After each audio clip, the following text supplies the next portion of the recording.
Bismillahirrahmanirrahim. Nous excusons de ce contretemps indépendamment de volonté, comme dirait l'autre. Mais bon, l'inconvénient de passer en dernier, c'est que presque tout a été dit. Presque. C'est bien pour ça que je dis ça, parce que M. Maziz est là, je ne l'avais pas vu. Donc, le mot béton. Les gens accueillent bien ce matériau qui leur a permis de faire, de projeter des ouvrages très arrêtés.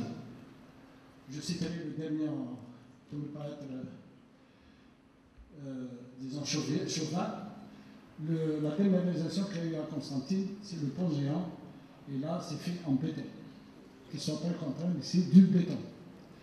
Et quand parlons de béton, là, pour un sportif, on dit une défense en béton. On dit aussi un alibi en béton. Pour dire que le béton, c'est un matériau hyper solide. Mais, malheureusement, ou heureusement, si on n'applique pas tout ce qui a été dit depuis le début du séminaire, en l'occurrence, tout ce qui est ouvrabilité, tout ce qui est résistance, toutes les attentions qu'on peut avoir et toutes les attentions qu'on peut prêter à la réalisation de ce matériau, en fait, c'est un matériau fragile. Et bien des maîtres d'ouvrage, on a bien des entrepreneurs ont eu ce qu'appelait mon ami Omaziz, des mésaventures. Où il a fallu, parce qu'un béton est bon pour être mis en œuvre, mais quand il faut le démolir, il devient antipathique.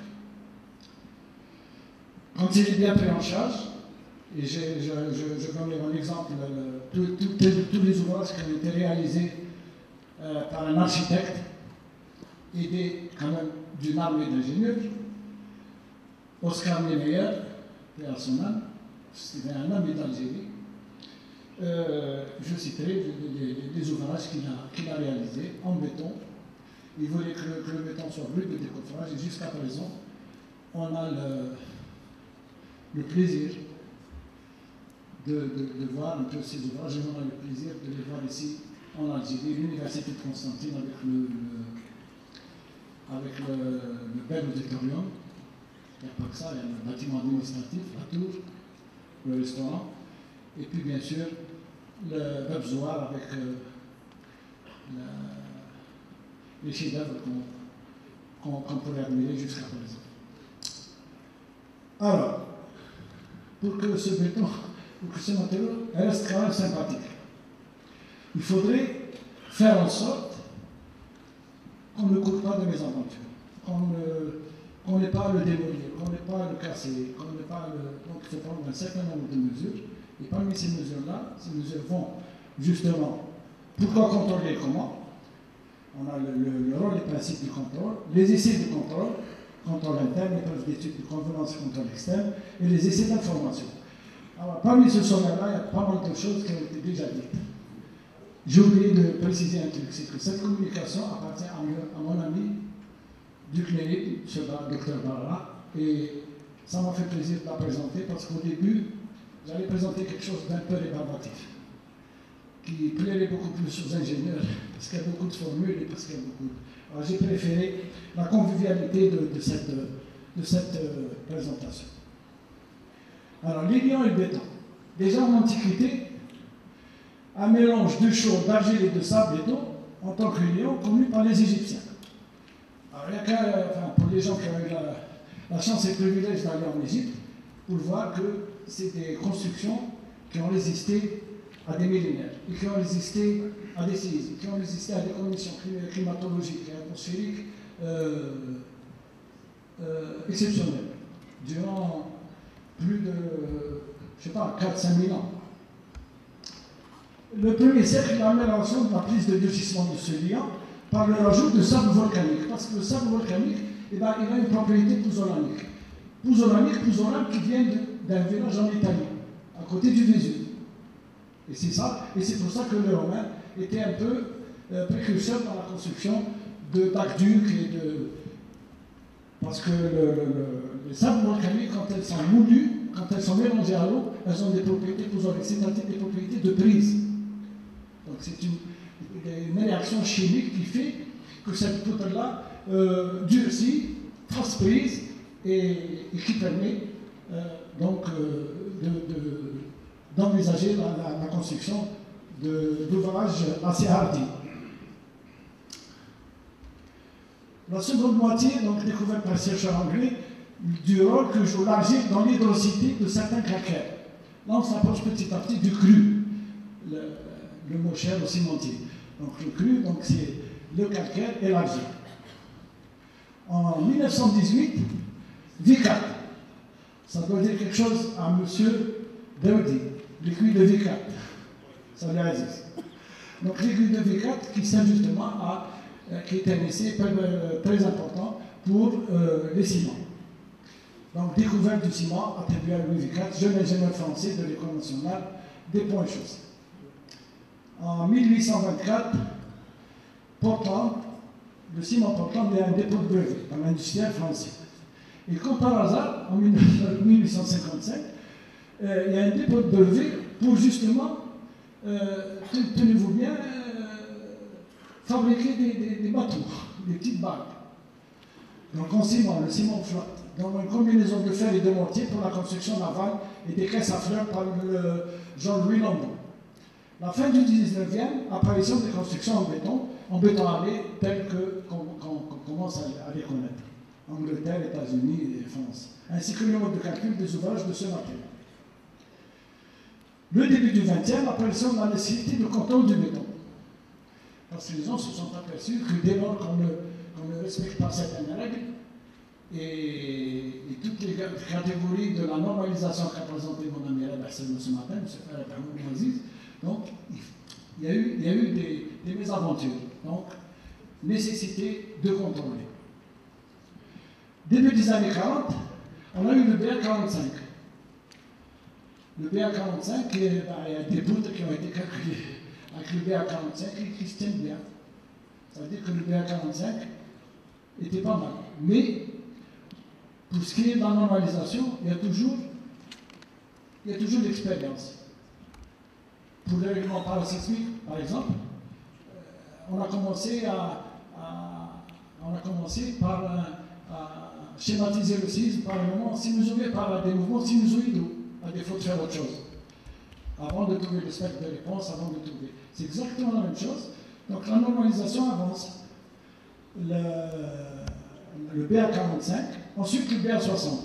Là, les gens de ma génération ont connu le BA68, qui était un règlement. Tu dis oui, hein. Le BA68, on était bien content de calculer le BA68, qui était un règlement donc aux contraintes admissibles, où les contraintes et les déformations étaient linéaires, avant l'apparition du BAE, du béton armé aux États-Unis, qui lui considérait un pseudo-comportement réel des matériaux. Donc pour le béton, la fameuse parabole rectangle, et pour l'acier, est fixé dans la règle des torts pivots avec les différentes déformations, 10 pour 1000 pour l'acier, 3,5 pour 1000 pour le béton et 2 pour 1000, si mes souvenirs sont bons, pour le béton compression. Voilà. Les années 90, plus encore des connaissances actuelles, c'est ce que je disais, sur le béton. Donc on parle des règles BAEL. On a eu 81, 83 et 91. Les règles techniques de conception, les calculs des ouvrages, en béton, nous suivant la méthode des états limites, c'est le DTLP-C, donc conception, 241, ou on appelle CBA 95. Les années 2000, 2005, précision et complément sur les spécifications des critères de conformité des bétons ouvrables, performants et durables. Harmonisation européenne, ça c'est l'Europe qui se met en branle, donc qui s'entendent à avoir une normalisation commune donc, à toute la communauté européenne. Et on a les normes EN. Donc, à titre d'exemple, l'équivalent les collègues en ont parlé, on risque de le répéter, la EN 206, c'est l'équivalent de notre norme NA 16002. 2007, la corrélation des résultats d'essais de caractérisation des d'essais non destructibles et la résistance caractéristique du béton. Donc, évaluation de la résistance à la compression sur site des structures. De nombreux facteurs influencent sur la qualité des bétons. Au risque de me répéter, donc c'est la nécessité du contrôle malgré un petit surcoût. Le rôle du contrôle est essentiellement préventif, donc assurance de la conformité des bétons réalisés vis-à-vis des spécifications imposées par le maître d'ouvrage. Je dis bien maître d'ouvrage, parce que c'est le premier acteur qui rentre en jeu, et c'est à lui qu'incombe justement le choix du matériau qu'il compte payer en fait. Absence de situation de litige dans les chantiers de réalisation préjudiciable pour l'ensemble des co-contractants. Les arrangements de délai, on a bien vu, si ce n'est pas la démolition, c'est un mot que je déteste, c'est le renforcement, c'est le chemisage, c'est les arrangements de délai, c'est les surcoûts. Et là, il suffisait d'avoir un bon béton au début, et puis le problème était réglé. Alors, par le biais du contrôle, le contrôle interne, c'est l'épreuve d'étude et de convenance. Les essais de convenance, c'est des essais qu'on fait en amont, bien avant d'envisager de mettre en œuvre le béton dans la structure. Le contrôle externe, les épreuves d'information. Le contrôle interne, c'est les épreuves d'étude et de convenance. Je pense que tout le monde sait ce que c'est. C'est des essais qu'on fait bien en amont. Le contrôle externe, via le maître d'œuvre et le bureau d'études. Et avec ça, on a l'assurance de la conformité des bétons réalisés vis-à-vis des spécifications imposées par le maître d'ouvrage, qui lui a derrière un bureau d'études.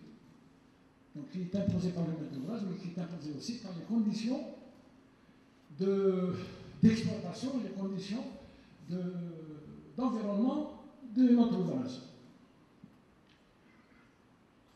Les épreuves d'études, donc la description des moyens de fabrication, de transport, de manutention et de mise en place des bétons, ça c'est aussi dans l'importance de la rédaction des cahiers de charges.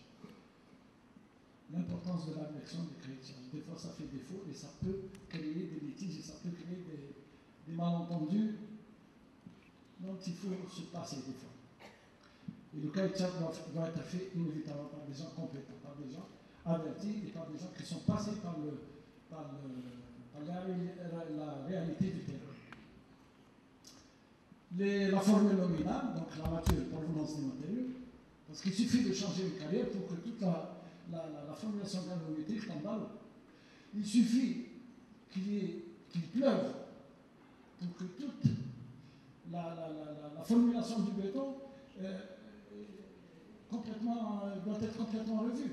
Parce que les sables sont saturés d'eau, donc le surplus d'eau, j'ai un surplus d'eau qui nuit, ce que ça a été dit tout à l'heure, qui nuit énormément à la résistance du béton, et j'ai un déficit en sable.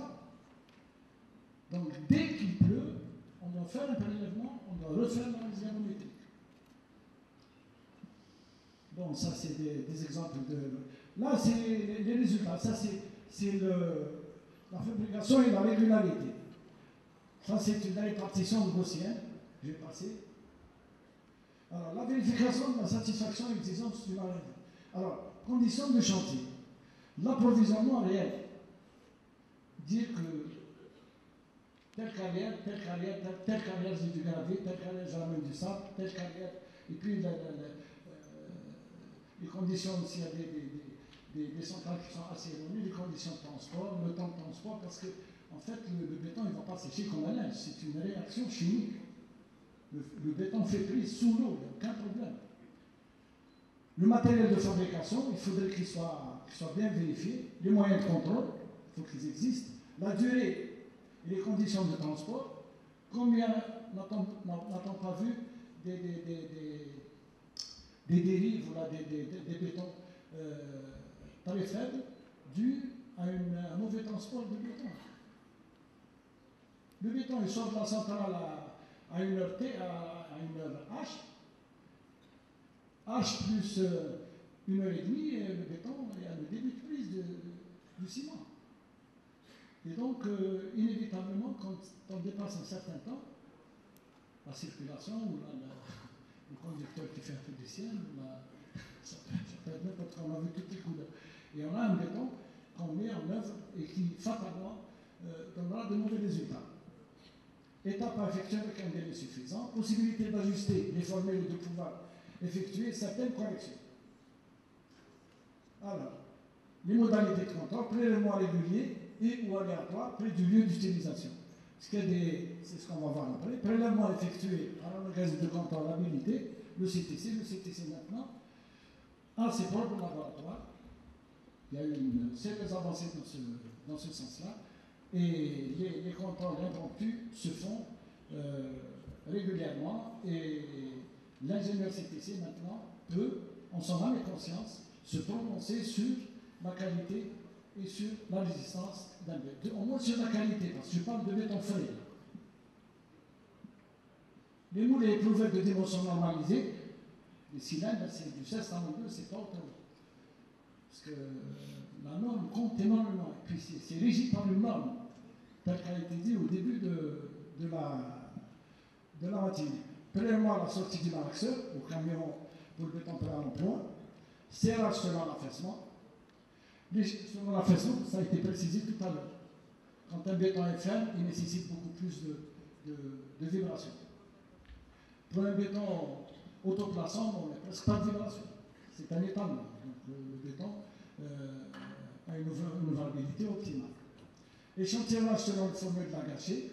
Donc en général, on prélève 3 éprouvettes. Et surtout la conservation et le conditionnement. Ce qui est important, c'est que les conditions doivent être aussi voisines que possible de celles du moment de la mise en place. La consistance, c'est le fameux cône d'Abrams. Donc, les collègues en ont parlé. La résistance caractéristique, c'est les formules qui sont données par la norme. Et pour les essais d'information, les essais sur matériaux prélevés dans l'ouvrage ou à proximité immédiate en vue de la résistance du béton de l'ouvrage au jeune âge, à un moment donné. Ça, c'est bien de connaître la résistance du béton à 2 jours. C'est plus intéressant pour intervenir, soit d'un côté comme de l'autre, soit du côté, disons, facile, du côté démolition, ou là, du côté, c'est plus facile disons, démolir à chaque fois, disons, de supprimer un béton à 2 jours que de supprimer à 28 jours. La résistance du béton de l'ouvrage et l'appréciation de son comportement. Et pour le béton durci, on a soit d'un carottage pour l'essai destructif, soit l'auscultateur dynamique et ultrason, soit je ne fais pas tellement confiance au scléromètre seul. C'est l'essai combiné qui donne les meilleurs résultats. Il y a des abacs, et seulement il faudrait que l'abac soit adapté. Donc ça, c'est un autre sujet dont on peut discuter. Un abac qui soit adapté aux spécificités locales. Nous, on utilise des fois, les gens, les techniciens utilisent des abacs d'ailleurs. Donc, les essais destructifs, avant d'arriver aux essais destructifs, il y a quand même des étapes à passer avant de passer à des essais destructifs. Et même pour les essais destructifs, le choix des points à carotter est très important. On ne peut pas carotter n'importe où, n'importe comment. Et surtout, les carottages qui atteignent, qui blessent la pièce en sectionnant la section d'armature. On a vu plein de carottes où il y a un morceau d'armature là. Alors que les instruments existent. On a un pacomètre, on a un profomètre qui nous permettent d'éviter les acides. Des fois, ce n'est pas possible. Hein. Et quand ce n'est pas possible, il vaut mieux utiliser autre chose. Parce que le carottage, des fois, quand il est mal fait, en fait, le principe de l'essai, c'est de nous rassurer. Alors, si je fais un essai pour esquinter la pièce, ce n'est pas la peine. Il y a un compromis à trouver.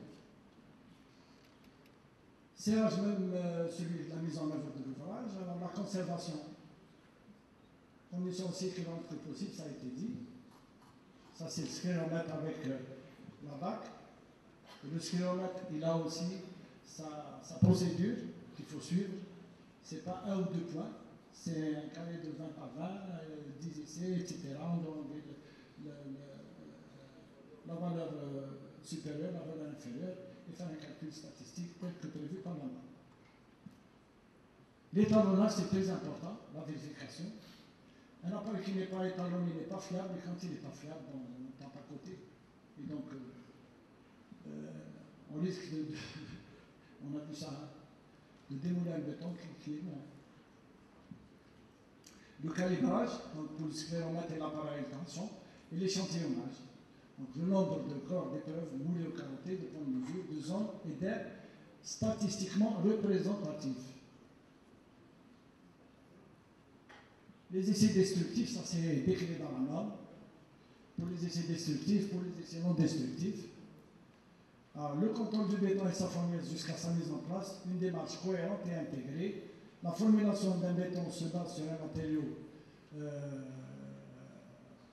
des découvertes déterminées. L'adaptation de cette formulation pour la prise en compte des conditions de chantier de fabrication. Donc le contrôle externe, c'est la vérification de l'atteinte par le béton des caractéristiques spécifiées juste avant sa mise en œuvre et la vérification de la régularité de la production. Enfin, les essais d'information, c'est la détermination des caractéristiques du béton mis en place à un moment donné et la vérification par le béton mis en place de la satisfaction des caractéristiques spécifiées et de leur régularité. La non-adoption ou adoption partielle de cette démarche est prouvée a des répercussions négatives sur la qualité de ce matériau.